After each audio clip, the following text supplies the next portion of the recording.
ಅಂಗಳದೊಳು ರಾಮನಾಡಿದ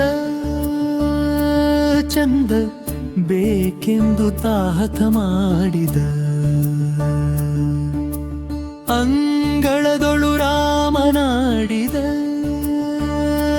ಚಂದ ಬೇಕೆಂದು ತಾಹತ ಮಾಡಿದ. ತಾಯಿಯ ಕರೆದು ಕೈ ಮಾಡಿ ತೋರಿದ ಮುಗಿಲ ಕಡೆಗೊಮ್ಮೆ ದಿಟ್ಟಿಸಿ ನೋಡಿದ. ಚಿನ್ನಿ ಕೋಲು ಚಂಡು ಬುಗುರಿ ಎಲ್ಲವ ಬೇಡ ಬೇಡ ಎಂದು ತಾವಿಸಾಡಿದ. ಕಂದಬಾ ಎಂದು ತಾಯಿ ಕರೆದಳು, ಮಮ್ಮುಣ್ಣೆಂದು ಬಣ್ಣಿಸುತ್ತಿದ್ದಳು. ತಾಯಿ ಕೌಸಲ್ಯೆ ಕಳವಳಗೊಂಡಳು.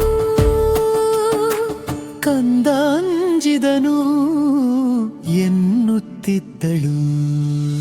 ಅಂಗಳದೊಳು ರಾಮನಾಡಿದ ಚಂದ ಬೇಕೆಂದು ತಾಹತ ಮಾಡಿದ.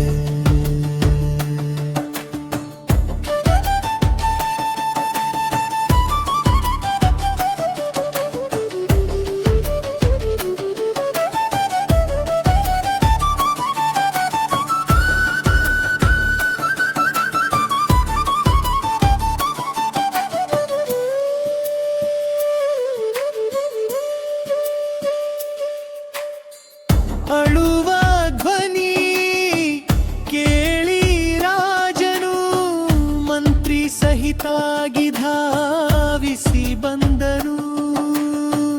ನಿಲುವ ಕನ್ನಡಿ ತಂದಿರಿಸಿದ ಶ್ರೀರಾಮನ ಎತ್ತಿ ಮುಯ್ಬುದ್ದಾಡಿದ.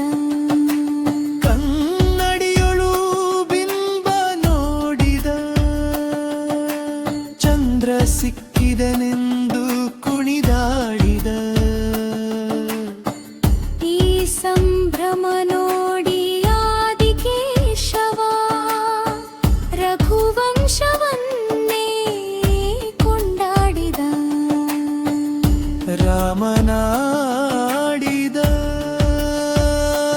ಚಂದ ಬೇಕೆಂದು ಹತ